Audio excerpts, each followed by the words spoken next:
बहुत important topic है। क्या दिखाई दे रहा है बच्चे लोगों को? Before. Before means the fourth form of the verb, यानी वर्ब का चौथा रूप। राइट? आज हम क्या जानेंगे कि वर्ब का चौथा रूप होता क्या है, इनके काम क्या है ना, वो किस टेंस में यूज होते हैं, किस वॉइस में यूज होते हैं, ऑक्सिलरी के साथ आते हैं या नहीं आते हैं, इन सारी चीज़ों की चर्चा होगी। सेंटेंस में ये वर्ब का फोर्थ फॉर्म है तो केवल वर्ब के रूप में यूज होता है या किसी और भी दूसरे पार्ट्स ऑफ स्पीच में इनका यूज हो सकता है, ये सारी बातें देखेंगे, है ना। केवल हल्ला मत करना, जहाँ दिक्कत हो वहाँ पूछ लेना, डिस्कशन के लिए कोई दिक्कत नहीं है, चलेगा। तो चलिए अब आप यहाँ पे सबसे पहले थोड़ा सा चेंज कर लेता हूँ कि ये जो बिफोर है ना, इन्हें हम लोग ING फॉर्म कह के पुकार लेते हैं। ING फॉर्म कारण है कि इसके अंत में ING लगा रहता है, या फिर फोर लगे होने के कारण आप इसे फोर्थ फॉर्म ही बोल दें, कोई दिक्कत नहीं है। फोर्थ फॉर्म भी बोलेंगे तब भी यहीं आएंगे, ING फॉर्म बोलेंगे तब भी यहीं आएंगे। हाँ, ग्रामेटिकली इन्हें जो नाम मिला है वो ये है प्रेजेंट पार्टिसिपल। इनका क्या नाम है? Present participle. राइट? और ये V3 की तरह ही नो नंबर सिस्टम पे काम करता है, मतलब ना तो वो सिंगुलर होते हैं ना ही प्लूरल होते हैं, मतलब इनका भी कोई नंबर नहीं होता है। नो नंबर मतलब ना तो सिंगुलर ना ही प्लूरल। ये इन्फॉर्मेशन मिल गई। एक बार रिपीट कर लीजिए, क्या पढ़ रहे हैं? बिफोर यानी वर्ब का चौथा फॉर्म। वर्ब के चौथे फॉर्म के बारे में हम लोगों ने जो इन्फॉर्मेशन कलेक्ट किया वो क्या था कि before ING form of the verb कहलाते हैं या fourth form of the verb कहलाते हैं। इनका ग्रामेटिकल नेम प्रेजेंट पार्टिसिपल होता है और वो नो नंबर पे काम करते हैं, मतलब ना तो सेंटेंस में इन्हें सिंगुलर माना जाता है ना प्लूरल माना जाता है। राइट? समझ में आएगा ये बात। अब कुछ एग्जाम्पल ले लो, और शुरुआत कहाँ से हम लोग कर रहे हैं? V1 से, V2, V3 and now V4। हमारे पास कुछ वर्ब्स था, जैसे ईट था, तो ईट का जो V2 हमने लिया वो क्या लिया? 8। V3 क्या लिया? 18। अब बारी है कि V4 क्या होगा। तो चूंकि V4 ING फॉर्म के नाम से जाना जाता है, इट मीन्स कि V4 जो भी होगा उसके बेस फॉर्म में या फर्स्ट फॉर्म के अंत में ING लगा होगा। तो अगर ईटिंग के लिए अगर हम V4 की बात करते हैं, मतलब ईट के लिए, तो ईट का V4 क्या हो जाएगा? ईटिंग हो जाएगा, कोई दिक्कत। प्ले का क्या हो जाएगा? प्ले का प्लेइंग हो जाएगा। टीच का क्या हो जाएगा? टीचिंग हो जाएगा। क्या हो जाएगा? टीचिंग हो जाएगा। आप क्या देख रहे हो कि जो V1 है उसके अंत में ING आपने ऐड कर दिया है और वो चेंज हो गया किसमें? फोर्थ फॉर्म में, ING फॉर्म में, वर्ब के चौथे फॉर्म में। कोई दिक्कत? एटसेट्रा करें। चलिए अब हम लोग यहाँ पे कुछ नोट्स लेंगे, इन चीज़ों को रहने दीजिए और नोट्स को समझिए। तो पहला नोट्स में एक फॉर्मूला है, गौर से सुनना और देखना भी कि फॉर्मूला क्या है। कि हमारे पास क्या है? V1 है या फिर हमारा बेस फॉर्म है। राइट? इसके अंत में ING जब हम ऐड कर देते हैं, और ING पता है एक तरह का मॉर्फीम है, हमने पढ़ा है शब्दांश है, ये अपने आप कन्वर्ट हो जाता है किसमें? B4 में। कोई भी V1 ले लो, उसमें ING जोड़ दो, वो V4 में चेंज हो जाएगा। राइट? लेकिन एक चीज़ ध्यान रखना कि अगर V4 E से अंत कर रहा है, किससे? E से, यानी सॉरी V1 अगर E से अंत हो रहा है, यानी V1 के अंत में एक ऐसा वर्ब है जिसके अंत में E लगा हुआ है, तो इसमें जब आप आईएनजी ऐड करोगे तो ई हट जाएगा, है ना। जैसे अब देखो बाइट, बाइट मतलब क्या होता है, दांत से काटना, राइट।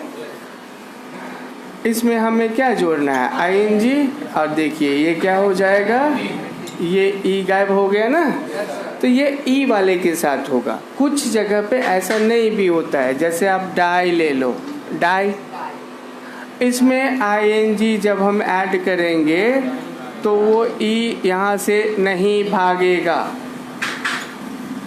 ये एक्सेप्शन है, लेकिन बाकी जगह पे ऐसा ही होता है। अब ले लो एग्जाम्पल, ले लो, इधर B1 ले लो, इधर B4 ले लो। मेरे पास एक शब्द है सिंग है, सिंग मतलब गाना, इसका B4 बनाइए, आईएनजी जोड़ना है आपको, क्या हो जाएगा, सिंगिंग। सीधे क्या किया, B1 में आईएनजी जोड़ दिया, है कि नहीं। रन है, अब रनिंग में क्या है, अब देखो सिलेबल पढ़ा था, ये सिंगल सिलेबल वर्ड है, तो कोई शब्द ऐसा हो जो सिंगल सिलेबल्ड हो या डबल सिलेबल्ड हो, इट डजंट मैटर, लेकिन उसका जो अंतिम का जो 3 अक्षर होगा ना किसी भी वर्ब का, B1 का अंतिम का 3 अक्षर, इसमें तो 3 अक्षर है ही, तो इसी को अंतिम का 3 अक्षर मान लेते हैं।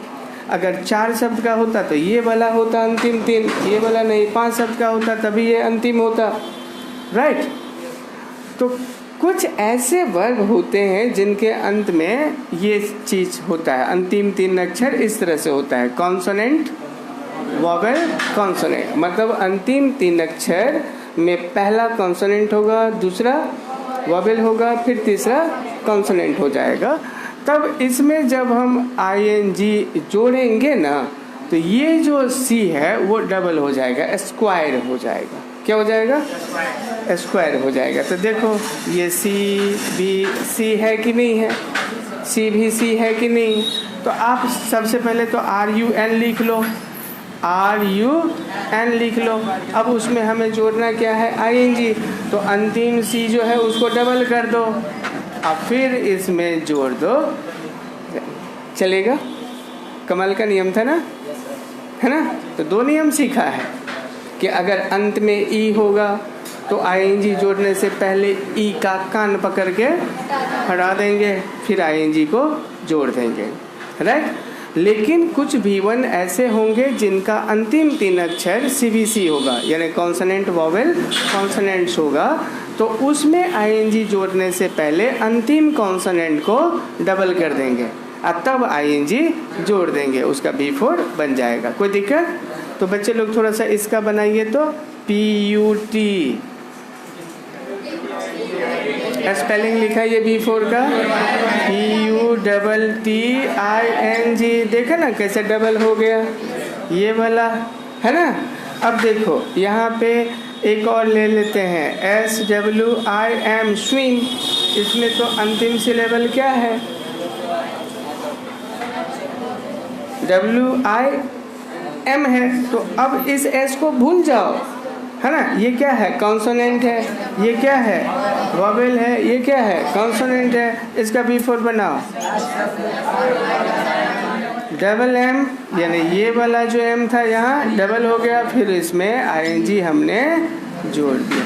कोई दिक्कत, कोई दिक्कत, कोई दिक्कत। यानी पहला फीचर आपने क्या देखा कि हमें B4 फॉर्म करना है, B4 बनाना है।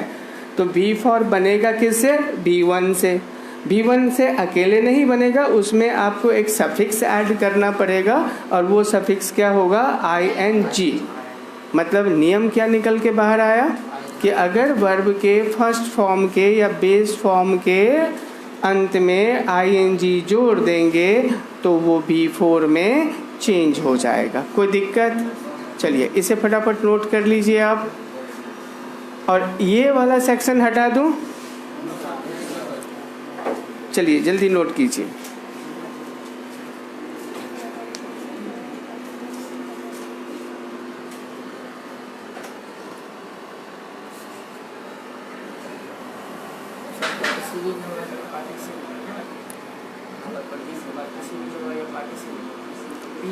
PAR ही है वो, हाँ एक ही साथ आ गया है।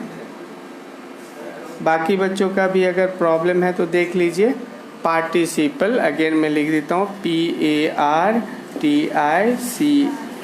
PARTICIPLE पार्टिसिपल हो गया।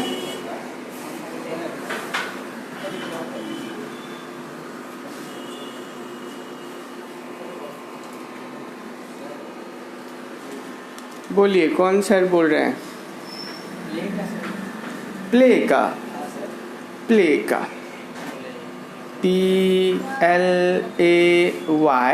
ये एक्चुअली CBC नहीं है, ये कॉन्सोनेंट है, ये वॉवेल है और ये भी वॉवेल है। P तो कॉन्सोनेंट है ही। हम अंतिम 3 अक्षर की बात कर रहे हैं, अंतिम 3 लेटर्स, तो उसमें Y है वॉवेल, सेमी वॉवेल है, अंत में है। अब कहोगे कि तो सर यहाँ तो W भी बीच में था, तो यहाँ क्यों नहीं वॉवेल माने? तो जब हम अंतिम 3 अक्षर को अलग कर लेंगे तब तो ये फर्स्ट लेटर हो जाएगा उसका। तो फर्स्ट लेटर क्या होगा? W जब फर्स्ट लेटर होगा तो कॉन्सोनेंट मानते हैं, तो यहाँ पर इसलिए हमने इसे कॉन्सोनेंट माना। लेकिन यहाँ अगर LAY को हम लेकर के बाहर निकल जाएंगे तो ये तो कॉन्सोनेंट है, ये वॉवेल है। अंत में चला जाएगा Y तो वो तो वॉवेल ही होगा।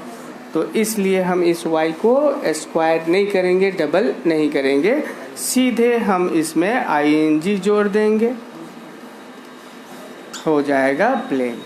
तो इसलिए सिलेबल पढ़ाया था कि सिलेबल रूल्स को याद रखना बहुत ज़रूरी है। सिलेबल्स होते क्या हैं, है ना?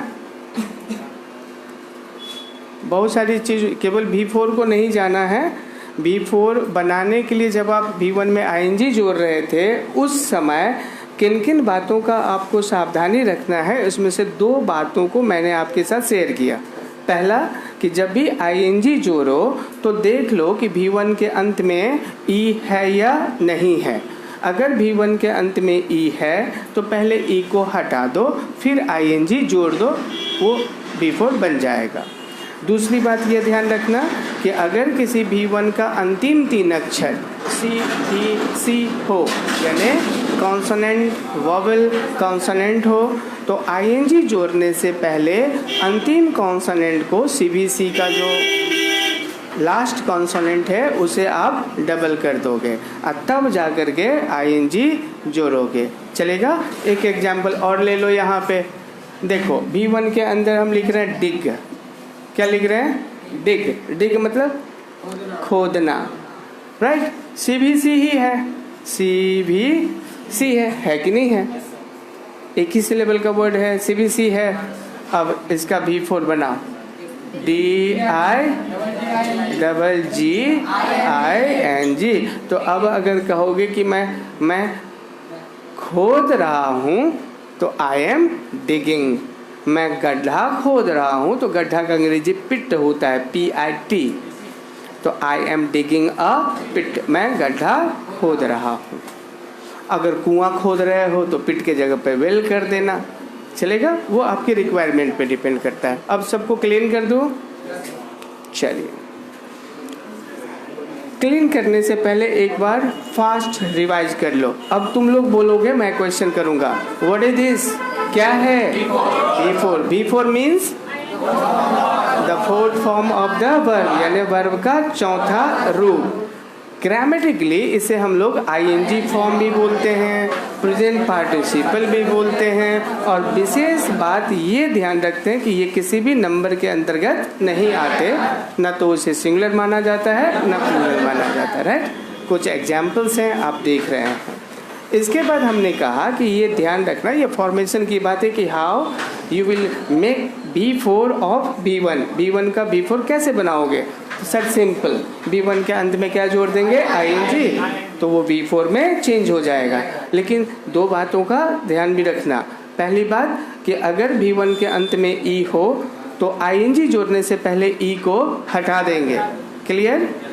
और दूसरी बात कि अगर V1 का अंत CBC से हो रहा हो, यानी V1 का अंतिम 3 अक्षर कॉन्सोनेंट वॉवेल कॉन्सोनेंट हो, तो ING जोड़ने से पहले अंतिम कॉन्सोनेंट को डबल कर देंगे, है ना, B4 बन जाएगा। कोई दिक्कत?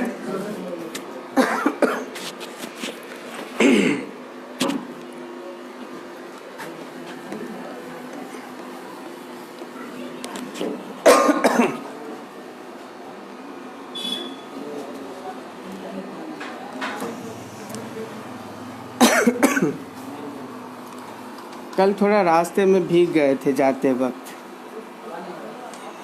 अरे मधुबनी बेलवार तक बारिश हुई है, बेलवार के बाद फिर राजनगर भगवानपुर में बारिश नहीं हुई है, फिर मेरे गांव में बारिश हुई है। इधर नहीं बारिश हुई कल रात को, इधर नहीं हुई, हम लोगों को अच्छी बारिश हुई, मतलब रात को चादर हो रही है, फिर पंखा चल रहा था।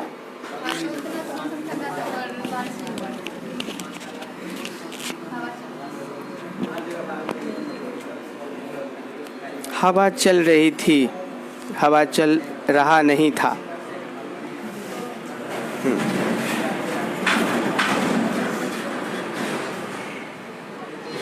हवा हूँ बसंती हवा हूँ, जिधर से चली, ऐसे कुछ चली, चला नहीं, चली, हवा स्त्रीलिंग है, राइट। दूसरी जो बात है, जो आप किसके बारे में जानोगे, B4 के बारे में। पहली बात क्या है कि B1 के अंत में ING जोड़ देंगे तो B4 बन जाएगा। दूसरी बात ये है कि इट कौन, गुड, इट मतलब B4 always comes with an auxiliary verb when used as a verb। अब देखो, चूंकि B4 जो है ना बड़ा मैजिकल वर्ब है, वो B3 की तरह ही थोड़ा सा मैजिकल है। B3 वर्ब के रूप में भी यूज होता है, एडजेक्टिव के रूप में भी यूज होता है। ये तो और कमाल कर देता है, B4 वर्ब भी बन जाता है, एडजेक्टिव भी बन जाता है और नॉन भी बन जाता है। क्लियर? तो विशेष रूप से ये ध्यान रखना है कि जब B4 का प्रयोग किसके रूप में होगा, B4 का यूज किसके रूप में होगा, वर्ब के रूप में। तो वो किन के साथ आएंगे, किन के साथ आएंगे, ऑक्सिलरी के साथ ही आएंगे। मतलब आप ये समझो कि अगर B4 सेंटेंस में क्या है, वर्ब है, तो इसके पहले ऑक्सिलरी रहेगा ही रहेगा। अगर नहीं रहेगा तो सेंटेंस गलत हो जाएगा। चलेगा? अब देखो, बारिश हो रही है, अंग्रेजी में लिख देते हैं it is raining, it is raining. अब देखो, कुछ तो मिस हो गया है भाई। मैंने बोला इट इज रेनिंग, लिख क्या दिया, बोलना तो सही था, लिखना गलत हो गया। क्यों गलत हो गया? क्योंकि ये क्या है, B4 है। अब B4 के बारे में कहा कि जब B4 वर्ब के रूप में यूज होगा तो हमेशा उसके पहले अगली वर्ब आएगा।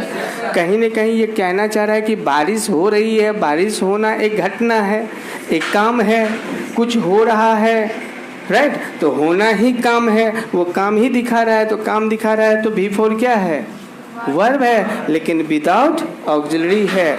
ये वर्ब विदाउट ऑक्सिलरी है। यही कारण है कि ये सेंटेंस गलत है। अभी जो आप असाइनमेंट्स बना रहे थे उसमें आपको कहा गया था कि बताइए जो सेंटेंस गलत है उसे आप सही कीजिए, राइट। तो पहला काम तो ये था कि पहचानो कि सेंटेंस गलत है या नहीं है, और पहचान गए कि ये गलत है तो उसको सही करने की जिम्मेदारी भी आप ही की थी। तो इसी तरह से गलतियां होती रहती, इसी को कहते हैं कॉमन एरर्स, सामान्य गलतियां, जो नहीं होनी चाहिए वो गलतियां आप कर देते हैं, दैट इज कॉमन एरर्स। और वो ग्रामर के किसी भी सेक्शन से आ सकते हैं। कॉमन एरर कोई पर्टिकुलर टॉपिक नहीं है। जो भी टॉपिक्स आप पढ़ते हैं, पार्ट्स ऑफ स्पीच पढ़ते हैं ना फुल फ्लेज में, तो पार्ट्स ऑफ स्पीच के आधार पर जितनी भी गलतियां की जाती हैं, अब थोड़ा सा उसमें और ऐड कर दो, क्योंकि पार्ट्स ऑफ स्पीच में वर्ब तो पढ़ते हो, टेंस नहीं पढ़ते हो। वर्ब तो पढ़ते हो, वॉइस नहीं पढ़ते हो। तो कोई गलतियाँ अगर किसी भी सेंटेंस में नॉन के वजह से हो, यानी पूरे पार्ट्स ऑफ स्पीच की वजह से हो, टेंस की वजह से हो, वॉइस की वजह से हो, डिग्री की वजह से हो, किसी भी कारण से गलतियाँ आप कर रहे हैं तो वो कॉमन एरर कहलाता है, सामान्य गलतियाँ, है ना, सामान्य भूल। तो हमने कर दिया भूल, अब सुधार लेते हैं। भूल करते हैं तो फिर सुधारते हैं, इसी को सुधारना कहते हैं। नहीं तो गलती तो हो गई, तो गलती क्या किया कि V4 को अकेले बैठा दिया, जबकि V4 कहता है कि जब भी मुझे वर्ब के रूप में यूज करोगे तो ऑग्ज़िलरी वर्ब लगाना है। तो भैया हम चलिए उसको सही कर लेते, यहाँ करें। तो हमने एक किया इट इज रेन। अच्छा ये बताओ, इस रेनिंग V4 है ना, लेकिन हमने V4 को राइटिंग में गलत नहीं किया है। रेनिंग का स्पेलिंग ऐसे होगा, क्यों? यहाँ डबल एन है इसलिए वहाँ डबल एन होगा। कि डबल एन होने का कोई कारण है? कारण क्या है कि V1 क्या है इसका? रेन। क्या है? Rain, right. यहाँ गलत है, NING ही होगा। क्यों? चूंकि अंतिम 3 अक्षर की बात कर रहे हैं तो वॉवेल वॉवेल कॉन्सोनेंट हो जाता है, जबकि होना चाहिए कॉन्सोनेंट वॉवेल कॉन्सोनेंट, तब ना अंतिम कॉन्सोनेंट को डबल करोगे। यहाँ तो VVC है, वहाँ पर डबल करने की आवश्यकता नहीं है। तो किसी ने नहीं पहचाना ना? नहीं, किसी ने इस बात पर ध्यान नहीं दिया ना। अब क्या सर आप भी तो नहीं दिए थे? नहीं, हम भी नहीं दिए थे। तो ध्यान हम न दें, ध्यान आप न दें तो गलती तो होगा ही ना। अब क्या नहीं सर आप नहीं भी ध्यान दीजिएगा तो आपका सही हो जाएगा, यू आर अ टीचर। हम लोग ध्यान नहीं देंगे तो गलत होगा। अरे भाई ध्यान कोई भी नहीं देगा तो गलती होगी, चाहे मैं हूँ या कोई। तो मेरी गलती से आपने सीखा ना कि ये गलती नहीं करना है। The correct spelling is here. Rain है, VVC है, केवल ING लगा देंगे। देखो यहाँ इज हो गया, ये V4 है, ये इज हो गया। इज नहीं लेंगे तो वॉच ले लेंगे, वॉच नहीं लेंगे तो विल बी ले लेंगे, राइट। ये भी नहीं लेना है तो हैज़ बीन ले लेंगे, ये भी नहीं लेना है तो हैड बीन ले लेंगे, इतना भी नहीं लेना है तो विल हैव बीन ले लेंगे। मतलब इतने ऑक्सिलरी वर्ब को हम यहाँ फिट कर सकते हैं। और भी कुछ आ सकते हैं, हम यहाँ पे शुड भी ले सकते हैं, मतलब शुड भी ले सकते हैं, ले सकते हैं। ये सारे क्या है? ऑक्सिलरी वर्ब है। और ये क्या है? तो V4 किसके साथ आया? ऑक्सिलरी वर्ब के साथ। सेंटेंस सही। अब देखो, इट इज रेनिंग, वर्षा हो रही है, प्रेजेंट टेंस की बात है। इट वॉज रेनिंग, वर्षा हो रही थी, पास्ट टेंस की बात है। इट विल बी रेनिंग, वर्षा होती रहेगी, फ्यूचर की बात है। इट हैज़ बीन रेनिंग, मतलब कुछ समय पहले से बारिश हो रही है। इट हैड बीन रेनिंग, यानी कुछ समय पहले से ही बारिश हो रही थी। And it will have been raining, यानी आने वाले समय में किसी समय से बारिश, सुबह से बारिश होती रहेगी। तो जैसे ही ऑक्सिलरी वर्ब आ गया, सेंटेंस क्या हो गया? सही हो गया। तो आपने क्या सीखा कि V4 का प्रयोग जब वर्ब के रूप में होगा तो उसके साथ ऑक्सिलरी आएगा ही आएगा। अगर V4 विदाउट ऑक्सिलरी आया then your sentence will be wrong, गलत हो जाएगा। क्लियर? अब इसे नोट कर लो फटाफट, अभी बहुत कुछ कहना है, जल्दी करो।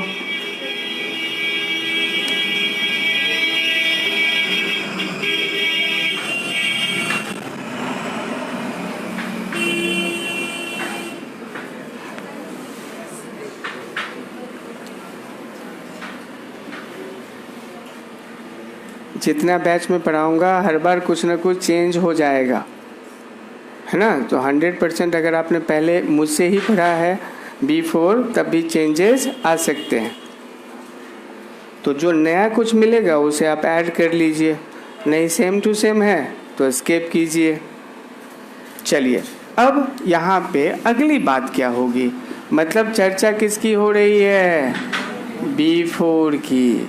बिफोर सेंटेंस में कैसे आएगा, कहाँ आएगा, किसके साथ आएगा, क्या करने आएगा, यही सीख रहे हैं ना। इसमें हमने कितनी बातों को सीखा? 2 बातों को। अब हम आगे बहुत शॉर्ट में आपको बताते हैं। ये देखिए, थोड़ा सा इसको नीचे ले लीजिए, जगह हमें ज़्यादा चाहिए। ये सी पॉइंट में हमारे पास है क्या? बिफोर है, राइट। अब बिफोर को जब आप यूज करोगे सेंटेंस में, यूज्ड एज, तो भैया बिफोर है, वर्ब का फोर्थ फॉर्म है, तो ये तो वर्ब का काम करेगा ही करेगा, वर्ब का भी काम करेगा। अरे भाई, ये एडजेक्टिव का भी काम करेगा। मतलब पार्टिसिपल जितने वर्ब के साथ लगा रहता है, पार्टिसिपल वर्ड का प्रयोग चाहे प्रेजेंट के साथ लगा हो या पास्ट के साथ लगा हो, अगर पार्टिसिपल लगा हुआ है तो इसमें दोनों गुण होंगे, वर्ब का भी और एडजेक्टिव का भी होंगे। लेकिन ये भाई साहब तो और कमाल कर देते हैं, ये तो नॉन के रूप में भी यूज हो जाते हैं। चलेगा? और सुनिए, वर्ब के रूप में वो क्या दिखलाएगा? एक्शन दिखलाएगा, राइट। एडजेक्टिव के रूप में नाउन और प्रोनाउन को क्वालिफाई करेगा, यही करेगा ना। और जब बिफोर नाउन के रूप में यूज होगा तो वो सब्जेक्ट बनेगा या ऑब्जेक्ट बनेगा या कॉम्प्लीमेंट बनेगा। चूंकि नाउन का यूज तो सेंटेंस में इन्हीं चीज़ों के लिए होता है, या तो नॉन सब्जेक्ट बन रहा होता है वाक्य में, या ऑब्जेक्ट या कॉम्प्लीमेंट। इसके अलावा तो नाउन का कोई काम है नहीं सेंटेंस मेकिंग में। लेकिन वो जिस रूप में भी यूज हो, ये जो नाउन है ना, नॉन, ये बना किससे है? बिफोर से। मतलब बिफोर का प्रयोग जब नॉन के रूप में होगा तो इस नॉन को एक विशेष नाम मिलता है जिसे हम लोग जिरंड बोलते हैं। क्या है? जिरंड। जैसे ही कान को जिरंड सुनाई दे तो समझ लेना कि वो वर्ब का चौथा रूप है जो कहीं पर सेंटेंस में नॉन के रूप में इस्तेमाल है, इसलिए उसे जिरंड कह दिया है, राइट। अब आप कहिएगा एग्जाम्पल दिखाइए सर, कैसे कैसे ये हो सकता है कि ये वर्ब भी हो, वो एडजेक्टिव भी हो और वो नॉन भी हो। चलेगा? तो सबसे पहले बताइए कि इधर इरेज करूं या छोड़ दूं? फिलहाल कर दूं? सच बोलिए। चलिए,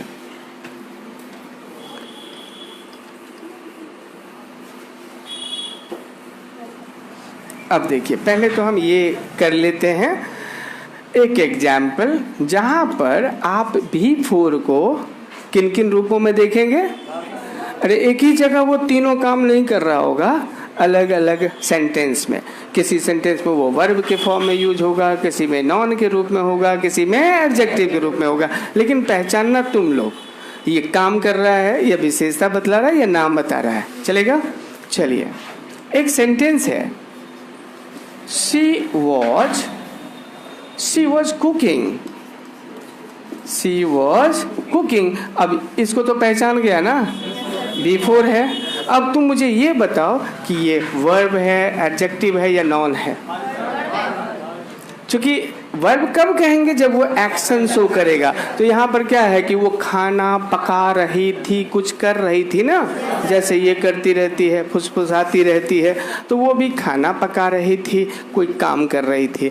तो बिफोर यहाँ पर क्या है? एक्शन की बात कर रहा है, एक्शन की बात कर रहा है, तो यहाँ पर बिफोर वर्ब है। चलेगा? अच्छा, अब एक सेंटेंस और भी है, थोड़ा सा पहचानो। LPG is a cooking gas। ये तो भैया बिफोर है। अब ये बताओ, क्या ये एक्शन दिखा रहा है? नहीं दिखा रहा है तो बताओ क्या कह रहा है? LPG एक कुकिंग गैस है, मतलब रसोई गैस है, मतलब इससे खाना पकाया जाता है। मतलब ये जो गैस है वो LPG है। वो LPG कैसा गैस है? कुकिंग है। तो ये गैस क्या है? नॉन है। अब बिफोर यहाँ इस नॉन को क्या कर रहा है? क्वालिफाई कर रहा है कि कैसा गैस? तो कुकिंग गैस। यहाँ पर बिफोर एडजेक्टिव है। चलेगा?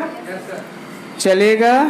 अब कोई कह रहा है, आजकल की पढ़ी लिखी जो लड़कियां हैं वो खाना नहीं बनाना चाहती है ना, ऑनलाइन ऑफर कर देती है स्विगी से, तो फलना चिल्ला से कर देते हैं। इन लोगों के बच्चों को ना माँ के हाथ का खाना का शौक ही रहेगा। कहेगा भूख लगी है मम्मी तो जाओ एक कुरकुरे खरीद लाओ, 200 ग्राम चावल का पैकेट खरीद लो, आने वाला ज़माना ऐसे होगा पैक्ड फूड। ठीक है, तो देखो कोई कह रही है कि आई डोंट लाइक कुकिंग। क्या कहना चाह रही है? मुझे कुछ पसंद नहीं है। क्या नहीं पसंद है? तो अरे खाना बनाना, तो जो काम पसंद नहीं है उस काम का नाम बताओ। खाना पकाना। खाना पकाना मुझे पसंद नहीं है तो B4। लेकिन ये यहाँ किसके रूप में यूज है? नॉन के रूप में, राइट, नॉन के रूप में है। ये यहाँ जेरेंट है। चलेगा? कोई दिक्कत? कोई दिक्कत? मतलब ये बात समझ गए कि हमारा जो B4 है वो एडजेक्टिव के रूप में भी यूज हो सकता है, वर्ब के रूप में भी यूज हो सकता है और नॉन के रूप में। तीनों एग्जाम्पल आपने देखा। तो जब नॉन के रूप में होगा तो सेंटेंस में इसका रोल क्या होगा? या तो वो सब्जेक्ट होगा या ऑब्जेक्ट होगा या कॉम्प्लीमेंट होगा। यहाँ ये ऑब्जेक्ट है इस वर्ब का कि मुझे पसंद नहीं है। तो क्या पसंद नहीं है? तो खाना पकाना पसंद नहीं है। तो यहाँ पर ये जो काम है वो काम नहीं कर रहा है, नाम बता रहा है किसी काम का। चलेगा? अब आप इसमें यहाँ पर आकर के पॉइंट सी के बाद एक नोट रखो। क्या रखो? एक नोट रखो। चूंकि सुनो इधर, फिर से हम वर्ब के साथ आ रहे हैं। ये क्या है बच्चों? B4 है। अब B4 किसके रूप में यूज हुआ है? अरे एडजेक्टिव के रूप में यूज हुआ तो पता चल जाएगा कि जब भी किसी नॉन या प्रोनाउन की विशेषता बतला रहा होगा तो एडजेक्टिव होगा। जैसे कि यहाँ पर इस नॉन की विशेषता बतला रहा है तो एडजेक्टिव है, ये तो पहचान जाएंगे। जहाँ पर हम उसकी चर्चा करेंगे वहाँ पर वो नॉन होगा, ये भी आप समझ जाएंगे। वर्ब के बारे में थोड़ा सा कॉशियस रहना कि जब B4 वर्ब के रूप में यूज होगा तो उसका अपना एक टेंस भी होगा, समझ रहे हैं, और अपना एक वॉइस भी होगा। चलो वॉइस पहले ही बता देता हूँ कि जिस सेंटेंस में भी B4 होगा वो सेंटेंस एक्टिव होगा। चलेगा? यानी वर्ब का रूप जिस वाक्य में B4 होगा वो वाक्य किस वॉइस में? एक्टिव वॉइस में। याद रहेगा? अब तो जैसे सेंटेंस पढ़ोगे B4 का दर्शन होगा, कोई पूछेगा बताओ तो ये सेंटेंस किस वॉइस में है? तो एक्टिव वॉइस में है। सोचने की भी जरूरत नहीं पड़नी चाहिए। ये तो खत्म हो गया। लेकिन जब टेंस की बात आती है ना तो टेंस ये दो जगह यूज होता है। एक जगह कॉन्टिन्यूअस, एक जगह परफेक्ट कॉन्टिन्यूअस। एक जगह कॉन्टिन्यूअस, एक जगह परफेक्ट कॉन्टिन्यूअस।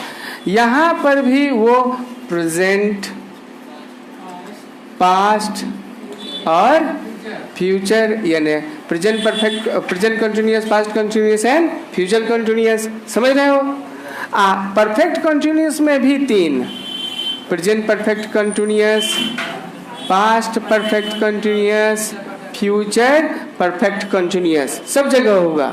लेकिन यहाँ प्रेजेंट में जो ऑक्सिलरी होगा वो होगा इज, आर, एम। पास्ट में जो ऑक्सिलरी होगा, चूंकि आपको पता है B4 वर्ब के रूप में बिना ऑक्सिलरी का यूज नहीं होता है।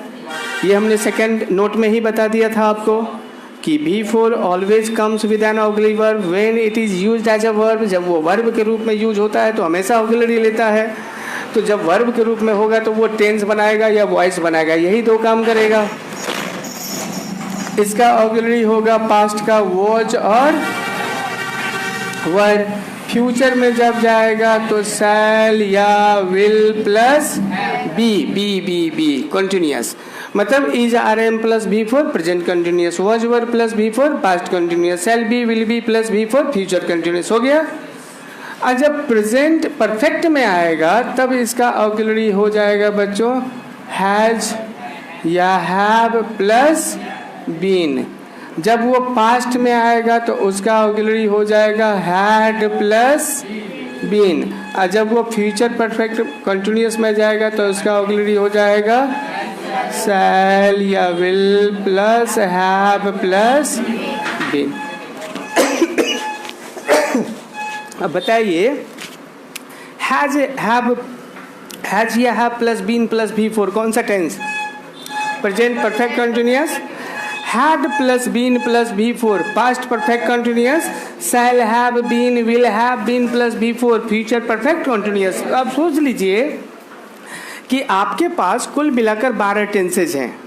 12 में से मेन वर्ब के रूप में 6 टेंस में केवल V4 आता है। समझ गए? अब परफेक्ट में चला गया V3, 3 परफेक्ट में चला गया V3, 6 कंटिन्यूअस में आ गया V4, बाकी कितने बचे? 3। तो सिंपल बचे ना, तो सिंपल प्रेजेंट में V1 या V5, सिंपल पास्ट में V2 और सिंपल फ्यूचर में शैल विल प्लस V1। 12 टेंस याद हो गया कि किस टेंस में कौन सा वर्ब फॉर्म्स यूज होता है। चलेगा?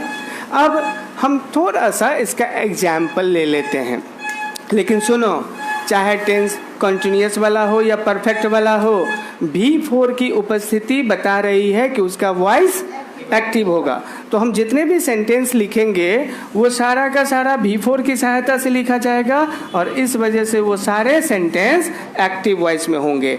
टेंस या तो कंटिन्यूअस हो सकता है या परफेक्ट हो सकता है। बच्चे ध्यान नहीं लग रहा है ना? बढ़िया, इससे अच्छा कुछ हो ही नहीं सकता। अब देखो, I am teaching, I am teaching, verb देख लिया, V4 किसी और के साथ आया है। टेंस बता दो इसका टेंस बताओ। प्रेजेंट टेंस, प्रेजेंट बोलेंगे कि प्रेजेंट कंटिन्यूअस या प्रेजेंट परफेक्ट बोलेंगे? क्या है, कौन सा है? Present continuous. टेंस नहीं पढ़ा है, टेंस पहचान रहे हो ना? चलो इसका वॉइस बताओ। एक्टिव, आंख बंद करके, चूंकि V4 है तो एक्टिव। चलो इसका टेंस बताओ।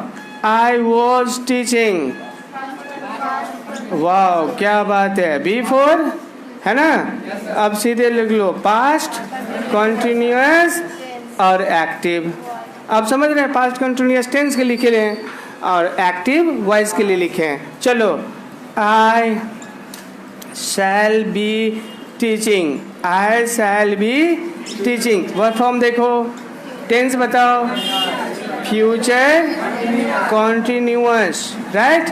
वॉइस बताओ एक्टिव, कि जहाँ V4 होगा वहाँ वॉइस एक्टिव होगा।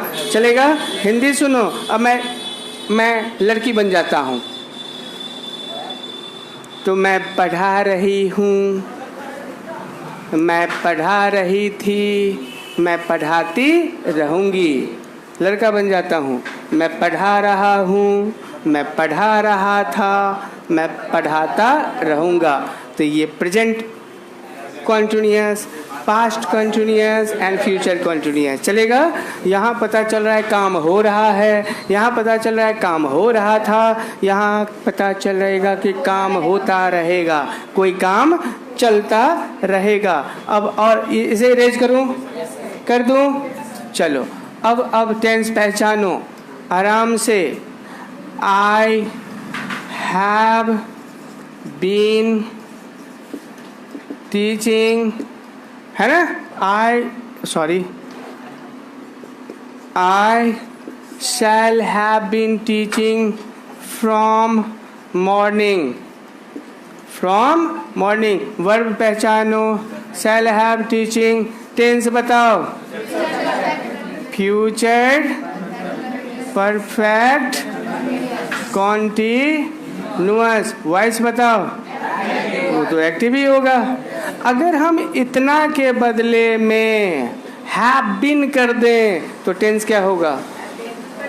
I have been teaching, present perfect continuous.